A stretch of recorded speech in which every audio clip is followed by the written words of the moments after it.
अब तो नोकिया के फोन भी नहीं आते, मिलते ही नहीं है कहीं से। हम में से ऐसा कोई नहीं होगा जिसने ये मिसाल ना सुनी हो कि नोकिया के मोबाइल इसलिए खत्म हो गए, उन्होंने इवॉल्व नहीं किया, टेक्नोलॉजी को नहीं अपनाया, टाइम पे वो एंड्रॉयड नहीं लेके आए, नोकिया पीछे रह गया। ये वो नोकिया है जो मतलब एक टाइम पे हर बंदा नोकिया के गुण गाता था। जिसके पास नोकिया का मोबाइल होता था उसकी एक बड़ी टोर होती थी कि यार इसके पास नोकिया का मोबाइल है। लेकिन आज कोई उसका नाम भी नहीं लेता। और क्यों लेगा? इवॉल्व ही नहीं हुआ। दुनिया का एक असूल है, अगर आपको तरक्की करनी है आपको इवॉल्व होना पड़ता है। आपको चीजें, नई चीजें अडेप्ट करनी पड़ती हैं। आपको दुनिया के पेस के साथ अपना पेस मिला के, चाहे आपके अंदर है या नहीं, आपको कोशिश करनी पड़ती है। लाइफ एक रेस है। आप नहीं भागेंगे, आप दुनिया के पेस को नहीं मैच करने की कोशिश करेंगे, आप पीछे रह जाएंगे। And who cares? दुनिया कभी किसी के लिए नहीं रुकी। बड़ी जालिम है दुनिया। लेकिन जो इस लाइफ के पेस के साथ अपने आप को मिला लेते हैं वो फिर दुनिया एंजॉय करते हैं। क्रिकेट में भी यही चीज अप्लाई होती है। कुछ क्रिकेटर्स होते हैं जो बड़े ऑर्डिनरी से प्लेयर होते हैं, बड़े आम प्लेयर होते हैं, लेकिन वो टाइम के साथ इवॉल्व होते हैं। टाइम के साथ क्रिकेट जो तेजी से आगे जा रही है वो अपनी रेंज को बढ़ाते हैं, मसल गेन करते हैं, पावर हिटिंग सीखते हैं, अडेप्ट करते हैं, मुश्किल कंडीशंस में जाके खुद खेलते हैं। पता लगा कोई काउंटी से कॉन्ट्रैक्ट कर लिया ताकि लंबी क्रिकेट खेल के अपने स्किल वो पॉलिश कर सकें। फिर कुछ क्रिकेटर्स ऐसे होते हैं जो अपने टैलेंट की वजह से थोड़ा ऊपर आ जाते हैं और अपने पूरे मुल्क को ये ख्वाब दिखाते हैं कि मैं इस दुनिया का सबसे बड़ा प्लेयर बनूंगा। जब सारी दुनिया उनकी वाह वाह कर रही होती है तो ऐसे मीडियोकर क्रिकेटर्स मेहनत करना छोड़ देते हैं, अडेप्ट करना छोड़ देते हैं। दुनिया जिस पेस से आगे जा रही है उसको मैच करने की तलब को बहुत पीछे छोड़ देते हैं। और 4-5 साल के बाद पता लगता है कि जो किसी जमाने में आपके साथ थे या आपके पीछे थे वो बहुत आगे निकल गए हैं और आप आज भी वहीं पे रुके हुए हैं जहां आप 4-5 साल पहले थे। यानी दुनिया आपको क्रॉस करके बहुत आगे जा चुकी होती है। मैं पिछले 24 घंटों में बहुत ज्यादा तरसा हूं कि मुझे ढूंढने पे कोई एक पाकिस्तान का फॉर्मर क्रिकेटर मिल जाए जिसने कल टेक्निकल एनालिसिस किया हो Babar Azam versus Steve Smith के ऊपर। सब ने ये तो कहा कि स्टीव स्मिथ ने ज्यादती कर दी, स्टीव स्मिथ ने सिंगल नहीं दी, लेकिन क्यों? उसकी टेक्निकल वजह क्या थी? यहां पे हमारे फॉर्मर क्रिकेटर्स आपको ये कहते नजर आ रहे हैं कल से कि स्टीव स्मिथ की शॉटें लग रही थी, कल उसका दिन था। तो बाबर को तो सामने लाने का फायदा ही नहीं है क्योंकि ये उसकी गेम ही नहीं थी। जरा इस पॉइंट को थोड़ा एलैबोरेट तो आप करें ना सारे फॉर्मर क्रिकेटर्स। मतलब अगर स्टीव स्मिथ जैसा बंदा जो कि उसका एक आम तासुर क्या है, like what do you guys think about Steve Smith? One of the greats in test cricket. ODI में भी उसने अच्छा फॉर्मेट खेला है, लेकिन स्टीव स्मिथ को आप T20 में ग्रेट नहीं कहते क्योंकि शायद वो दुनिया के बड़े पावर हिटर्स में नहीं है। एंड बाय द वे, आप में से बहुत ज्यादा लोग ऐसे होंगे जिनको इस टाइम ये भी नहीं पता होगा कि स्टीव स्मिथ किस फॉर्मेट से रिटायर है। चलो मुझे बताओ, मैं लिख के देने के लिए तैयार हूं। आप में से 90% लोगों के दिमाग में आया होगा कि स्टीव स्मिथ T20 से रिटायर है। नहीं, स्टीव स्मिथ वनडे से रिटायर है। वो टेस्ट भी खेलता है, अभी एशेज खेली है, और T20 में वो रिटायर्ड नहीं है, लेकिन ऑस्ट्रेलिया ने उसको 2024 के बाद सेलेक्ट नहीं किया। स्टीव स्मिथ ने जो 2025 में वनडे फॉर्मेट से रिटायरमेंट अनाउंस की थी, उसके पीछे टेक्निकल वजह पता क्या थी? कि स्टीव स्मिथ ने सोचा कि मैं जिंदगी में सब कुछ अचीव कर चुका हूं। यानी एक ऑजी क्रिकेटर की लाइफ में क्या चीजें होती हैं, एशेज उनके लिए वर्ल्ड कप से भी पहले है, फिर एशेज के बाद उसने वर्ल्ड कप भी जीता, फिर उसके बाद उसने ऑस्ट्रेलिया की टीम को टॉप पे भी देखा, उसने T20 वर्ल्ड कप भी वो टीम का हिस्सा था, T20 वर्ल्ड कप भी ऑस्ट्रेलिया ने जीता, तो कुछ रह ही नहीं गया। लेकिन एक नई चीज आ रही है क्रिकेट में, क्रिकेट ओलंपिक्स में जा रही है। 2028 ओलंपिक्स जो कि लॉस एंजलिस में है, क्रिकेट खेली जाएगी वहां पे T20 फॉर्मेट में। तो स्टीव स्मिथ ने अपनी वनडे क्रिकेट को टाटा बाय बाय कर दिया, क्योंकि मुझे ओलंपिक्स खेलनी है, मैं ऑस्ट्रेलिया से टेस्ट खेलूंगा और जब मुझे दरमियान में टाइम मिलेगा मैं मैक्सिमम लीग्स खेलूंगा, मैं मैक्सिमम T20 क्रिकेट खेलूंगा, ताकि ऑस्ट्रेलिया मुझे कंसीडर करना शुरू कर दे दोबारा T20 के फॉर्मेट में। अब कल जो स्मिथ ने आके इनिंग्स खेली, आपके ख्याल से क्या ये तुक्का था? ये वही स्टीव स्मिथ है जो जब टेस्ट में जल्दी आउट हो जाता था तो वो अपने आप को कोई पनिशमेंट भी देता था, और जब वो रन्स करता था स्टीव स्मिथ के अकॉर्डिंग, वो अपने आप को एक प्रेजेंट देता था, एक गिफ्ट देता था, एक चॉकलेट, अपने आप को शाबाश देने के लिए। ये ग्रेड्स की कुछ लाइफ में तरीकेकार होते हैं जो करके ही वो ग्रेड्स बनते हैं। अपने आप को मोटिवेट रखने के लिए ये छोटी छोटी चीजें, छोटी छोटी टेक्निक्स दुनिया में अपनाई जाती हैं। अब कल जो उसने नॉक खेली 42 बॉलों पे 100, एक ओवर में 32, बिग बैश की हिस्ट्री में एक ओवर में सबसे ज्यादा रन्स। यार उसको क्रिटिसाइज करने वाले तो ये भी कह रहे हैं कि वो एक साइड की बाउंड्री छोटी थी जिसमें उसने 4 छक्के लगाए हैं, और यार उसका एक छक्का तो 107 मीटर का था, वो सिडनी की छत को जाके टकराया है। वो इतनी सी पता नहीं पानी की टैंकी वो क्या चीज थी, वो अगर ना बॉल से टकराती तो बॉल ने बाहर जाके किसी गाड़ी का शीशा ही तोड़ देना था। मुझे नहीं याद पड़ता मैंने सिडनी में कभी इतना लंबा छक्का देखा हो। तो छोटी बाउंड्री तो यहां से निकल ही जाती है बाहर। 42 बॉलों पे उसने 100 किया। क्या ये तुक्का था? ये तुक्का नहीं था। ये वो प्रोसेस होता है जो आप एज पाकिस्तान क्रिकेट फैन नहीं समझते। मेरा आपसे भी गिला है, और ना ये प्रोसेस हमारे क्रिकेटर समझते हैं। मैं आपको एक छोटी सी एग्जांपल दे देता हूं आगे जाने से पहले। मैंने वर्ल्ड कप की टीम कल अपनी अनाउंस की, वो वीडियो हमारे यूट्यूब चैनल पे मौजूद है। जो 2 प्लेयर्स मुझे सबसे ज्यादा सुनने को मिले ना कि ये पाकिस्तान टीम में क्यों नहीं है, वो एक था जमान खान और दूसरा था ख्वाजा नाफे। अब इन दोनों को हमारे पाकिस्तान क्रिकेट फैंस मेजॉरिटी में एक एक मैच की बेस के ऊपर पाकिस्तान की वर्ल्ड कप की टीम में भेजना चाह रहे हैं। एक मैच की बेस के ऊपर ना कोई बाहर निकलता है ना कोई आता है। चीजें चलती हैं इंटरनेशनल टीमों की प्रोसेस के जरिए, और प्रोसेस को ना हमारे किंग्स फॉलो करते हैं, ना हमारी ईगल्स फॉलो करती हैं, और ना हमारा पीसीबी फॉलो करता है। इनमें से कोई किंग बन गया, कोई ईगल बन गई, कोई पता नहीं ब्रेडमैन बन गया T20 का, लेकिन क्रिकेटर नहीं बन पाए ये लोग। ये बहुत बुरी बिग बैश जा रही है रिजवान और बाबर की। रिजवान की तो आज खत्म हो गई है। 102 का स्ट्राइक रेट रिजवान का है और 107 का स्ट्राइक रेट अभी तक बाबर आजम का है। आप इसको किस तरह डिफेंड करेंगे?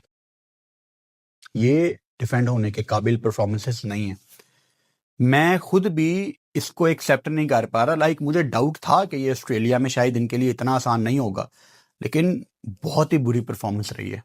और मसला ये है कि फजूल गुस्से भी निकाले जा रहे हैं। अब कल जो बाबर आजम ने अपना गुस्सा निकाला, जो वो बाउंड्री रोप को जोर से बल्ला मार के बाहर गए हैं, उस पर सारा ऑस्ट्रेलियन मीडिया बाबर आजम को क्रिटिसाइज कर रहा है। अच्छा, बाय द वे एशेज खत्म हो गई है, ऑस्ट्रेलिया के बिग बॉयज अपनी अपनी टीमों को ज्वाइन कर चुके हैं। मिचेल स्टार्क आ गया, स्टीव स्मिथ आ गया, सब आ गए। एक चीज नोट करो, इनके कमेंटेटर्स जो पाकिस्तानी प्लेयर्स को इतना चढ़ा के रिप्रेजेंट कर रहे थे ना, अब वो सिर्फ अपने ऑजी प्लेयर्स के गुण गा रहे हैं। बिग बैश को प्राइवेट लोग कंट्रोल नहीं करते, प्राइवेट लोग नहीं चलाते, क्रिकेट ऑस्ट्रेलिया खुद चलाती है। तो क्रिकेट ऑस्ट्रेलिया ने तो भाई साहब बहुत पैसे कमाए हैं इस टाइम, हाइप बना के, टिकटें बेच के, और जब उनके मेगा स्टार्स वापस आ गए, वो अब आपके क्रिकेटर्स को जो थोड़ा बहुत हुला हाथ उन्होंने रखा हुआ था, उन्होंने वो भी उठा लिया है। तमाम ऑजी कमेंटेटर्स, तमाम एक्सपर्ट्स, तमाम बाहर के सहाफी, सब आपके क्रिकेटर्स को क्रिटिसाइज कर रहे हैं। और मैं बहुत परेशान हूं क्योंकि मेरे कंट्री का इमेज मेरे ही अपने लोगों की वजह से ठीक नहीं जा रहा। जैसे बाबर आजम के कुछ फैंस ने स्टॉइनस को इंस्टाग्राम पे जाके गालियां निकाली, फिलिपी को जाके किंग बाबर लिखना शुरू कर दिया जो सिडनी सिक्सर का बैटर है। कल स्टीव स्मिथ के इंस्टाग्राम पे जाके उसकी एशेज की तस्वीरों के नीचे king Babar, you are nothing, you did wrong with Babar, मतलब कोई कसर नहीं छोड़ी इन लोगों ने। अब एक आम ऑजी या एक आम ऑस्ट्रेलियन या स्टीव स्मिथ की फैमिली या स्टीव स्मिथ खुद, उसने जब आज अपना सुबह उठ के इंस्टाग्राम देखा होगा, उसने पाकिस्तान के बारे में क्या सोचा होगा। और ये जो बात आपको मैं बता रहा हूं, ये अनफॉर्चुनेटली उस ऑडियंस तक जाएगी ही नहीं, क्योंकि जो ये वाली ऑडियंस है ना, जो स्टीव स्मिथ के इंस्टाग्राम पे जाके किंग बाबर लिखेगी या गालियां लिखेगी, ये वीडियोस नहीं देखते क्योंकि इनके अंदर सब्र ही नहीं है। सब्र छोड़ें, ये वही लोग हैं जो सिग्नल तोड़ते हैं और कहते हैं यार गवर्नमेंट की वजह से मुल्क में खराबी आ गई है। ये वही लोग हैं जिनकी वजह से इनका हमसाया, इनका नेबर इनसे तंग होता है। इनको कुछ नहीं पता कि ये क्या कर रहे हैं, क्यों कर रहे हैं। बाबर आजम के बहुत अच्छे फैंस भी हैं जो बाबर की बेहतरी चाहते हैं, जो रिजवान की बेहतरी चाहते हैं, लेकिन ये एक मखसूस तबका है जो पाकिस्तान का इमेज बड़ा खराब कर रहा है। एंड अनफॉर्चुनेटली ये चीज नहीं रुकेगी, ये रुक ही नहीं सकती। कैसे रुकेगी? मतलब इंटरनेट देखो ना, हर बंदे की एक्सेस में है, हर बंदा पैकेज लगा सकता है, हर बंदे के पास वाईफाई है। अगर कोई चीज इसको कभी रोक सकती है तो वो तालीम है। तो क्या हमारा कंट्री एजुकेशन के ऊपर काम कर रहा है जितना होना चाहिए? मतलब हमें अपनी रूट्स पे जाना पड़ेगा, हमें अपनी जड़ों में जाना पड़ेगा। अगर हम सब कॉन्टिनेंट वाले अपनी जड़ों में चले जाएं, अपनी हिस्ट्री में चले जाएं, आप अपने से 2 जनरेशन पीछे चले जाओ, हम कोई बहुत ज्यादा मेजॉरिटी में कोई पढ़े लिखे लोग तो नहीं है सब कॉन्टिनेंट वाले। मेहनत मजदूरी करने वाले लोग हैं हम लोग, जिनकी कुछ लोग तो ऐसे हैं कि एक जनरेशन ने अच्छा काम किया तो अगली पीढ़ी ने कुछ अच्छा खा लिया, बाकी तो सारे मतलब ये मिडिल क्लास वाले जॉब्स वाले ही हैं। तो यहां तो भाई साहब स्कूल्स में यही पढ़ाया जाता है कि नौकरी कैसे करनी है। क्लियर डिफरेंस है पढ़ी लिखी कौमों के माइंडसेट में और हमारे माइंडसेट में, क्लियर डिफरेंस है। और मुझे एज ए पाकिस्तानी इस चीज की बड़ी तकलीफ है, क्योंकि मैं आपको लफ्जों में बयान नहीं कर सकता कि जब कोई भी पाकिस्तानी किसी फर्स्ट वर्ल्ड कंट्री में जाता है, मिसाल के तौर पे कोई पाकिस्तानी ऑस्ट्रेलिया में जाता है, कोई पाकिस्तानी अमेरिका में जाता है, कोई पाकिस्तानी यूके जाता है, या वेस्ट में कहीं भी जाता है, न्यूजीलैंड इधर जाता है, कहीं भी कोई पाकिस्तानी अगर जाता है, हम लोगों को ये चीजें डिफेंड करनी पड़ती हैं। जो लोग यहाँ पाकिस्तान में पाकिस्तान का एक बुरा इमेज अपने घर में बैठे विदाउट एनी परवाह वो दुनिया को एक इमेज दे रहे हैं पाकिस्तान का, और जो पाकिस्तानी पाकिस्तान से बाहर जा रहे हैं उनको ये सारी चीजें डिफेंड करनी पड़ती हैं। कब तक? खैर, क्रिकेट पे वापस आते हैं। इवॉल्व होने की बात मैं कर रहा था। फैंस का हाल तो ये हो गया है, अगर स्मिथ बाबर आजम के सामने खड़ा होके 42 बॉलों में 100 कर सकता है, एक ओवर में 4 छक्के लगा सकता है, जिसका मैंने भी आपको एक्सप्लेन किया कि स्मिथ कोई T20 में जाना नहीं चाहता कि ये बहुत बड़ा कोई पावर हिटर है, बल्कि with all due respect, Smith और बाबर की जब ओपनिंग पार्टनरशिप की बात होती है, स्मिथ ने एशेज से वापस आके बाबर को ज्वाइन करना है एज एन ओपनर, तो सारे मजाक ही उड़ा रहे थे कि ये दोनों रन बॉल खेलेंगे, लेकिन स्मिथ ने अपनी परसेप्शन ही चेंज कर दी है। तो भाई साहब, अगर स्मिथ कर सकता है ना, तो बाबर क्यों नहीं कर सकता? और फैंस का तो ये हाल है कि अगर शिव नारायण चंद्रपॉल भी वापस आ जाए ना, अच्छा अब डड्डू फैंस को शिव नारायण चंद्रपॉल का ही नहीं पता होना, लेकिन चलो आगे चलते हैं। अगर चंद्रपॉल भी आ जाए ना वापस इंटरनेशनल क्रिकेट में, वो भी शायद एक आधी ऐसी नॉक खेल देगा आके, और ये फिर भी फैंस और हमारे फॉर्मर क्रिकेटर्स दोनों ये कह देंगे चंद्रपॉल तो कर सकता है, लेकिन बाबर की ये गेम नहीं है। क्यों नहीं है यार उसकी ये गेम?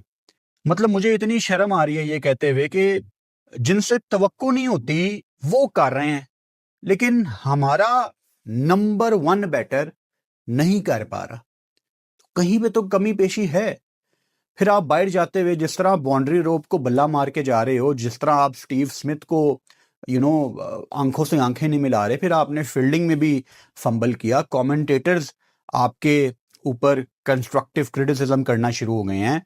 सिडनी थंडर का प्लेयर क्रिस ग्रीन, जब मैच शुरू हुआ, जब सिडनी सिक्सर्स 190 चेज करने आई, तो 2-2.5 ओवर के बाद माइक में कमेंटेटर बात कर रहा था क्रिस ग्रीन के साथ, जो उनका स्पिनर है। उसने कहा कि हमारा प्लान ये है कि बाबर जितनी ज्यादा बॉल खेले उतना बेहतर है, क्योंकि रिक्वायर्ड रन रेट चढ़ेगा और आखिर में बाबर कैचअप करने की कोशिश करेगा। वहां पे अगर हमें 2 इकट्ठी विकेटें मिल गई, we can control the game. यही बात तो भाई साहब आपको फुरकान भट्टी पिछले 5-6 साल से बता रहा है कि यही है बाबर की क्रिकेट। मुझे समझ नहीं आती, कल भी अगर मैं बाबर की इनिंग्स को देखूं, उसको एक अच्छा स्टार्ट मिला था। अगर आपको एक अच्छा स्टार्ट मिल गया है, बजाय इसके कि आप मजीद एक्सेलरेट करो, वो एकदम रना बॉल पे आ जाता है। मतलब जिनके बॉल स्पिन नहीं होते उनको भी कल वो 3-3 4-4 बॉले डॉट खेल रहे हैं, एंड लिटरली फील्डिंग खुली हुई है। मतलब 5 फील्डर दायरे से बाहर हैं, आपके पास इतनी ऑप्शंस हैं, आप 20-25 बॉलें खेलने के बाद टिप करने का क्या तुक है। मैंने एक दफा विराट कोहली को यह बात कहते हुए सुना था कि T20 में एज ए बैटर एकदम जब आपको लास्ट मोमेंट पे कुछ समझ नहीं आती, आप ब्लॉक करने की तरफ चले जाते हो। तो कोहली ने कहा कि 2012-13 में मेरे अंदर ये आदत बहुत ज्यादा थी कि मैं बॉल को ब्लॉक करता था, लेकिन मैंने एक नई चीज अडेप्ट की। मैंने प्रैक्टिस इस चीज की शुरू कर दी कि जब मैंने ब्लॉक करना है ना, मैंने बल्ले का रुख लेग साइड की तरफ खोल के रखना है, ताकि जब मैं ब्लॉक भी करूं तो बॉल थोड़ा सा ट्रेवल कर जाए और मैं स्ट्राइक रोटेट कर पाऊं। भाई साहब, आप इसको डिफेंड नहीं कर सकते T20 में। मैं तो खैर पहले ओवर में भी 3-4 बॉलें ब्लॉक करने के हक में नहीं हूं, अनलेस कि कोई बहुत बड़ा बॉलर लगा हुआ है या आपको कोई ग्रीन टॉप विकेट मिल गया है। यहां पे आप 10-10 ओवर्स गुजारने के बाद 3-3 बॉलें डॉट खेलोगे और एक मैच में नहीं। Like this is your overall cricket. आपकी समरी ये है क्रिकेट की। अगर कोई आपको समराइज करे तो आप यही हैं। आपका स्ट्राइक रेट आपकी क्रिकेट का मुंह बोलता हुआ एक सबूत है। 106 का स्ट्राइक रेट बिग बैश में कोई कैसे डिफेंड कर सकता है। मैं हमेशा कहता हूं ना, नंबर्स डोंट लाए, नंबर झूठ नहीं बोलते। कभी आपको लगे ना कि यार मेरी ओपिनियन पता नहीं ठीक है कि गलत, आप अपनी ओपिनियन को स्ट्रांग करने के लिए नंबर्स का रेफरेंस ले लिया करो, क्योंकि नंबर्स जब आपकी फेवर में आ जाएं तो आपका आर्गुमेंट और तगड़ा हो जाता है। मेरा हमारे फॉर्मर क्रिकेटर से बहुत बड़ा गिला है।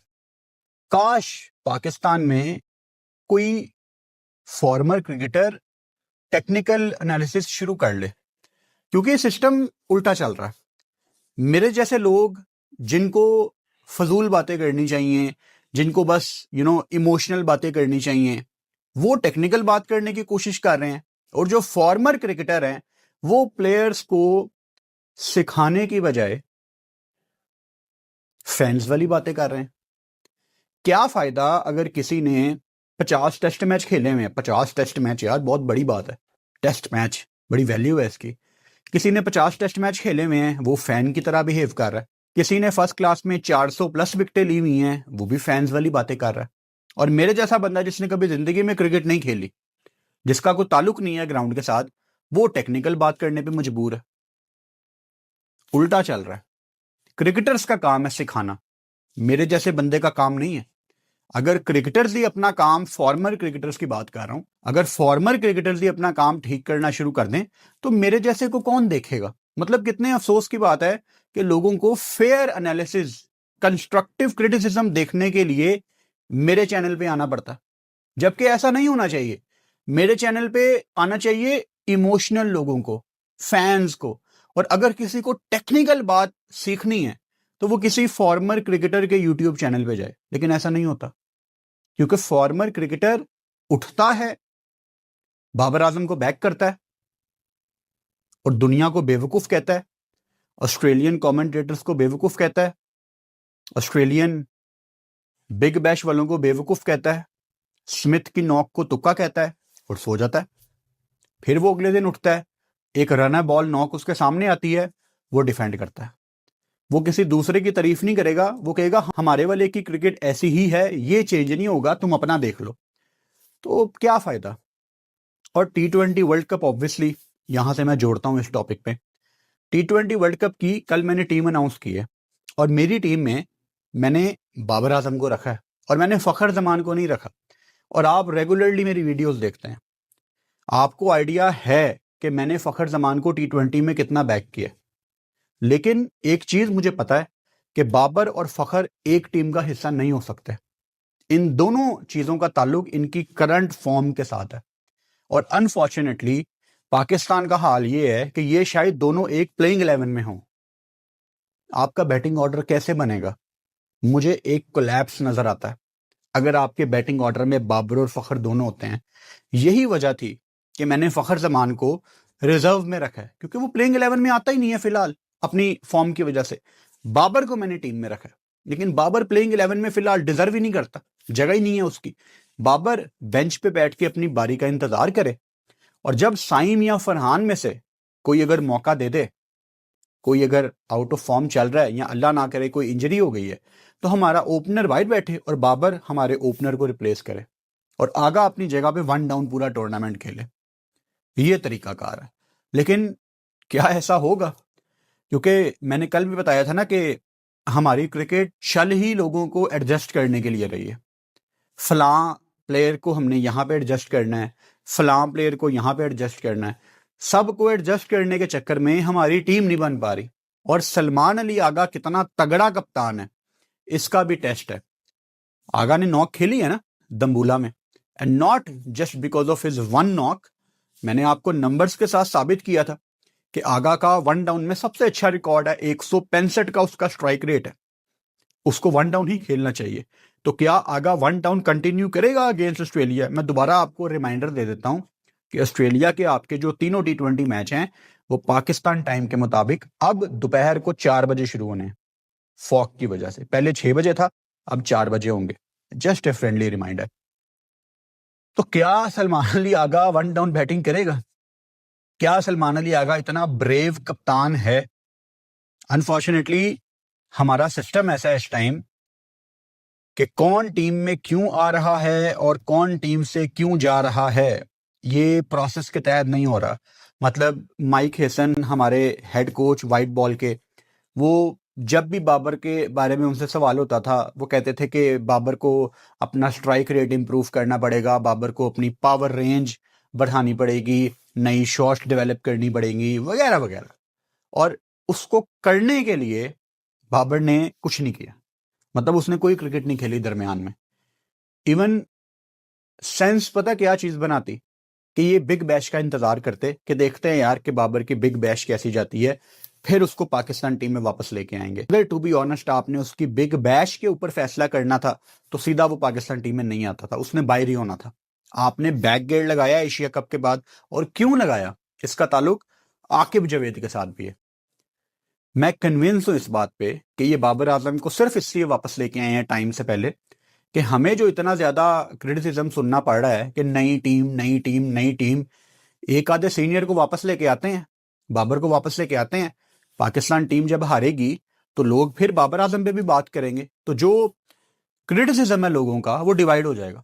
50% बाबर टीम में क्या कर रहा है, 50% माइक हेसन क्या कर रहा है। तो जो 100% क्रिटिसिज्म इनके ऊपर हो रहा था इन्होंने डिवाइड कर लिया। ये बड़े स्मार्ट लोग हैं। अगर कोई स्मार्ट नहीं है तो वो हम पाकिस्तान क्रिकेट फैंस हैं। लेकिन मैं कोशिश करता हूं आपको तल्ख बातें बताने की, लेकिन होती वो हकीकत में मबनी। अगर मैं यहां एजेंडा चला रहा होता ना तो फखर जमान मेरी प्लेइंग 11 में होता, लेकिन वो मेरे स्क्वाड में नहीं है। मैं एजेंडा चला रहा होता, नसीम शाह मेरे स्क्वाड से बाहर होता, लेकिन वो मेरे स्क्वाड में है। मैं यहां एजेंडा चला रहा होता तो उस्मान तारिक मेरे स्क्वाड में ना होता। तो काफी लोगों ने कमेंट किए कि उस्मान खान को आपने कैसे टीम में रख लिया, फलां को आपने कैसे टीम में रख लिया। भाई साहब आप कल वाली वीडियो देखें, हमने रियलिटी बेस्ड स्क्वाड बनाया है। वो लड़के जो इनके प्लान्स में हैं, जो जा रहे हैं। मेरी और आपकी ख्वाहिशात डिफरेंट हो सकती हैं, लेकिन उसका रियलिटी से शायद ताल्लुक नहीं होगा। तो जो लड़के जा रहे हैं वो हमने अपने स्क्वाड में कल डिस्कस किए हैं।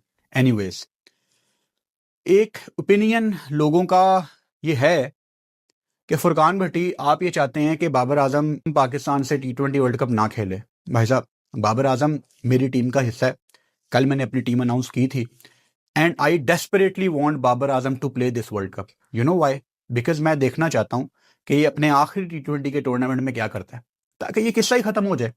देखो, अब हमें आगे बढ़ना है, दुनिया बहुत आगे जा चुकी है। आप ये रन अ बॉल के माइंडसेट में अब नहीं रह सकते।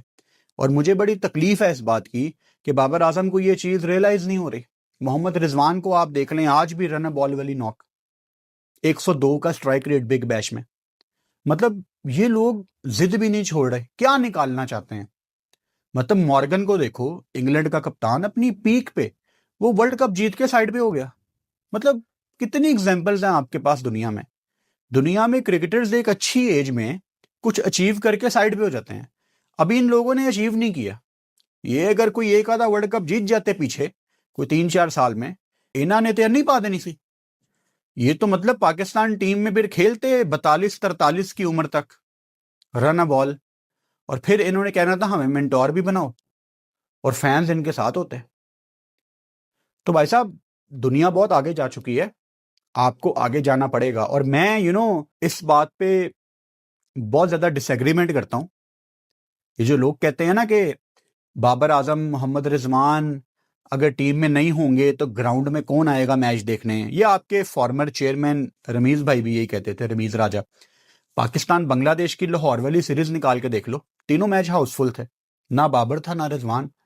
लोग बड़े सियाने होते हैं, लोगों को एक आधा कोई अच्छा यंगस्टर दिख जाए और वो यंगस्टर एक आधी कोई नॉक खेल जाए, कोई याद नहीं रखेगा।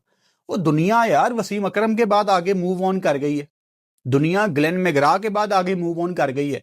दुनिया को ब्रायन लारा नहीं दिखता अब, दुनिया को सचिन तेंदुलकर नहीं दिखता, दुनिया को विराट कोहली टेस्ट और T20 में नहीं दिखता, इंजमामुल हक पाकिस्तान की टीम में नहीं है, शुएब अख्तर पाकिस्तान की टीम में नहीं है। ये वो क्रिकेटर्स हैं, लगता था कि इनके बगैर क्रिकेट कैसे सरवाइव करेगी। सारे चले गए और क्रिकेट आगे जाती जा रही है। तो किसी के जाने से कोई फर्क नहीं पड़ता, आपको बस पेस मिलाना पड़ता है दुनिया के साथ और इवॉल्व होना पड़ता है। लेकिन क्या ये लोग इवॉल्व होने वाला माइंडसेट रखते हैं? इसका जवाब बदकिस्मती से है नहीं। Good night.